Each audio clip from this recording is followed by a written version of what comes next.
మాటలు మాట్లాడుతూ ఉన్నారు. కొంతమంది ప్రెస్ కాన్ఫరెన్స్లు పెట్టి కూడా ముద్దాయిలుగా ఉన్నవాళ్ళు, కోర్టుల ముందు ముద్దాయిలుగా ఉన్నవాళ్ళు కూడా ప్రెస్ కాన్ఫరెన్స్లు పెట్టి మేము ఇది జడ్జిల పోస్టు వీళ్ళే చేస్తూ కొన్ని సంఘటనలను వీళ్ళు ప్రజల ముందు తప్పుగా ఎక్స్పోజ్ చేస్తూ ఉన్నారు. ఉదాహరణకు నిన్న ఒక ఫిల్మ్ యాక్టర్ ఒక ప్రెస్ మీట్ పెట్టి ఇది యాక్సిడెంట్ ఎవరు తప్పలేదని చెప్తా ఉన్నాడు. ఆయన జడ్జి పదవి వహించి చెప్తా ఉన్నాడు. మరి ఇట్లాంటి వాటిని మన ప్రసారాలు కూడా ఎట్లా పడితే అట్లా ప్రసారం చేయడం అనేది ప్రజల్లోకి తప్పుడు సంకేతాలు పోతాయి. ఇప్పుడు ఎవరైనా కూడా అతని మీద ఎవరికి పగుండదు.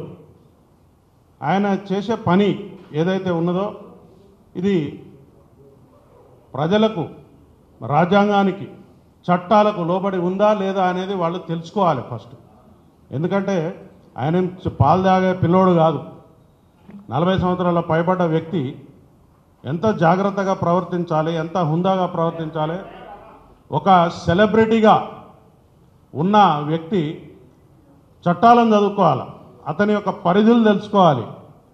చట్టం నీకు స్వేచ్ఛగా పరిగెత్తవలసిన అవకాశం ఇచ్చిందని మనం ట్రాఫిక్ సిగ్నల్స్ వేస్తుంటే ఎర్ర సిగ్నల్ పడ్డ తర్వాత కూడా మనం పరిగెత్తుకుంటూ వెళ్తామా? వెళ్ళం. అట్లాగే మన పరిధులను మనం ఏర్పాటు చేసుకొని పని చేసుకుంటూ పోతే నీకు ఏం ప్రాబ్లం ఉండదు, సమాజానికి కూడా ఏం ప్రాబ్లం ఉండదు. ఇవాళ మేము ప్రెస్ మీట్ పెట్టి మొత్తుకునే అవసరం కూడా ఉండదు. 1,30,000 మంది పోలీస్ కుటుంబాలు ఉన్నాయి. ఒక బందోబస్తు నిర్వహించాలని అంటే దాదాపు ఒక 1 వీక్ నుంచి ఆ స్కీమ్ని వేసుకుంటాం. మేము 1 వీక్ నుంచి ఆ స్కీమ్ వేసుకుని ఆ స్కీమ్ ప్రకారంగా డిప్లాయ్మెంట్ చేస్తాం. ఒక పోలీస్ స్టేషన్ పరిధిలో 20 నుంచి 50 మంది కానిస్టేబుల్ ఉంటారు. మిగిలిన ఆఫీసర్స్ ఒక 10 మంది, అట్లా 50 నుంచి 60 మంది సిబ్బంది మాత్రమే ఉంటారు. ఒక ఏరియాలో ఏదైనా ఒక జనం గుమిగూడే పరిస్థితి వచ్చినప్పుడు దానికి తగ్గట్టుగా బందోబస్తు చేసుకోవడం కోసం మాకు చాలా విధి విధానాలు ఉంటాయి. ఇప్పుడు నాకు అర్జెంటుగా ఉంది కాబట్టి, నాకు అర్జెన్సీ ఉంది కాబట్టి నాకు బందోబస్తు ఇవ్వండి, నేను ఒక 1,00,000 మందిని జమ చేసుకుంటా, 10,000 మందిని జమ చేసుకుంటా అంటే అప్పటికప్పుడు సాధ్యం కాని విషయం అది. దానికి ఒక ప్రొసీజర్ ఉంటుంది. ఆ ప్రొసీజర్ ప్రకారమే పోవాల్సి ఉంటుంది. కానీ మేము కాగితం ఇచ్చేసినాం, మరి పర్మిషన్ వచ్చిందా లేదా అనే విషయాన్ని కూడా పక్కకు పెట్టేసి మేము కాగితం ఇచ్చినాం, వెంటనే మీరు బందోబస్తు చేసుకోవాలి, నాకు అక్కడ ఎటువంటి నష్టం జరగకుండా చూడాలి అనే ఒక పద్ధతిలో కొంతమంది ప్రయత్నం చేయడం అనేది మంచి పద్ధతి కాదు.